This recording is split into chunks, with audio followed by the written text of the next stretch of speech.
Nah, Mas Tommy, kita sudah berpindah lagi dari ruangan tadi biasa Pak Hato menerima tamu, kita berada di ruangan bagian belakang ini. Ini ruangan apa biasanya nih digunakan? Ini ruang serbaguna yang biasanya dipakai untuk terima tamu, untuk prasmanan, untuk makan minum. Di sini kalau kita bisa lihat ya, pemirsa ya, ada koleksi lagi butin ya, guci-guci antik ya, ada guci besar, guci-guci. Dan ini ikan ini baru atau sudah lama? Sudah lama tadi. Sudah lama? Ya, sudah lama. Kita lihat ada ikan arwana ini ya, ikan arwana. Ada namanya nggak kira-kira? Dikasih nama nggak Pak Arto? Nggak ada. Saya kira nggak. Nggak ada namanya. Ada foto besar butin di sini ya. Butin. Mas Tommy, kita lanjutin lagi ya ngobrol-ngobrol soal tadi, masih nyambung sedikit aja sebelum saya mau ngobrol ke soal hobinya Mas Tommy.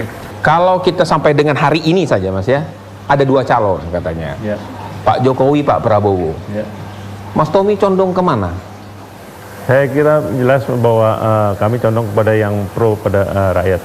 Dua-duanya pro rakyat Mas. Ya, pro rakyat, tapi realisasinya ternyata beda selama ini. Karenanya memang Partai Berkarya ini lahir karena kecewaan selama reformasi ini, sehingga kami ada di di kancah politik ini. Tapi kalau melihat histori, Mas Tommy tentu lebih dekat dengan Pak Prabowo ya, secara tentunya. histori ya, kemudian Golkar. Ya. Iya kan, mantan kakak ipar juga ya. Jadi itu tapi komunikasi terbangun Pak? Ada kalau komunikasi. Komunikasi ya. Soal Pilpres? Oh, belum. Belum ya. Jadi masih ada waktu. Tapi kok jarang ngobrol sama yang pihak sana dengan Pak Jokowi, yang dukung Pak Jokowi, Mas Tommy? Ya tadi, karena memang mereka sendiri tidak membuka diri untuk kami. Jadi gitu apa kita memaksakan, dan juga programnya tidak pro pada Wong Cilik yang selama ini didengungkan sebagai partainya Wong Cilik. Ya. Oh, gitu ya. Itu yang kami prihatinkan. Mas Tommy sudah sudah berpolitik sekarang, maksudnya berpolitik dari dulu, tapi sekarang menjadi ketua umum partai gitu. Tentu waktu sudah sangat sibuk sekali. Tadi Mas Tommy katakan ya, safari politik kemana-mana. Bisnisnya bagaimana Mas Tommy? Bisnis Mas Tommy kan bukan bisnis yang kecil, bisnisnya banyak orang yang bergantung di sana. Bagaimana kalau Mas Tommy sibuk di politik, Mas Tommy? Ya, alhamdulillah bisnis saya sudah jalan semuanya, sudah profesional, sehingga siapapun yang memimpin sudah berjalan dengan baik karena sistemnya sudah tertata dengan baik. Apalagi juga sudah ada yang go public, sehingga mereka bisa mengembangkan sesuai dengan target-target yang dicanangkan oleh rapat pemegang saham. Mas Tommy dulu sempat menggagas adanya Mopnas, mobil nasional ke Timur. Sekarang ke depan bagaimana Mas? Apakah Mas Tommy masih berkeinginan atau masih mencanangkan atau memimpikan adanya mobil nasional?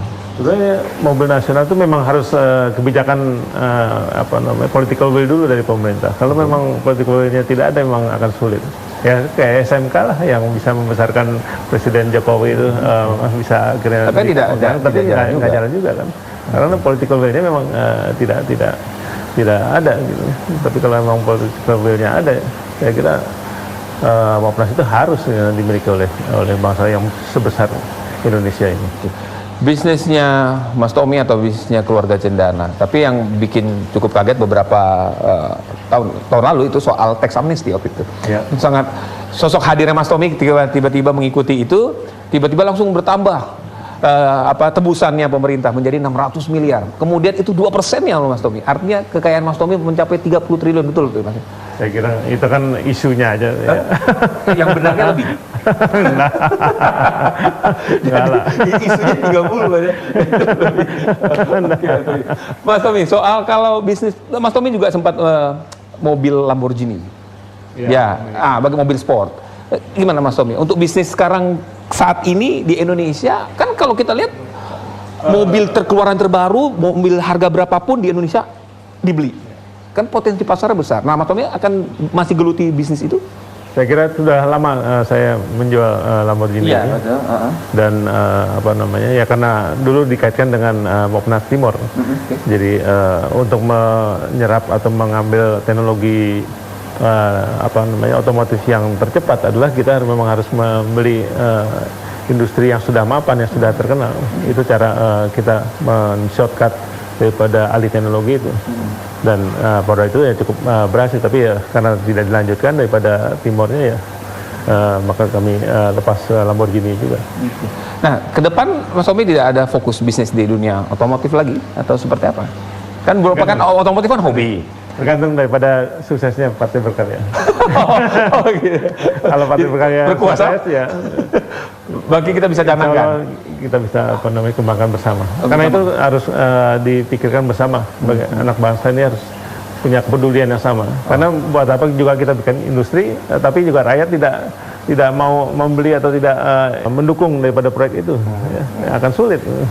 Mas Tommy ini banyak yang mengatakan begini Mas Tommy ini adalah tulisannya Pak Harto, putra Pak Harto yang paling mirip dari karakternya, dari wajahnya. Mas Tommy merasa itu tidak sih Mas Tommy? Saya kira tidak sepenuhnya. Kalau mirip ya namanya anak. Anaknya ya mirip, tapi yang paling mirip katanya Mas, paling mendekat dari senyumnya, Itu kan smiling face. menurut masyarakat. Iya. Kalau Mas Tommy sendiri Ya, tentunya pasti karena individu yang berbeda pasti berbeda. Pasti berbeda ya. Nah Mas Tommy, ada yang juga bertanya-tanya, termasuk saya.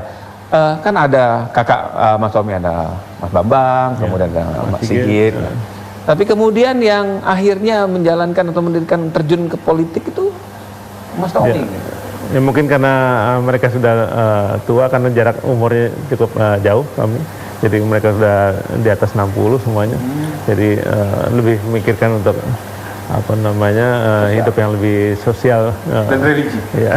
Biasanya lebih mendekatkan diri. Oh gitu.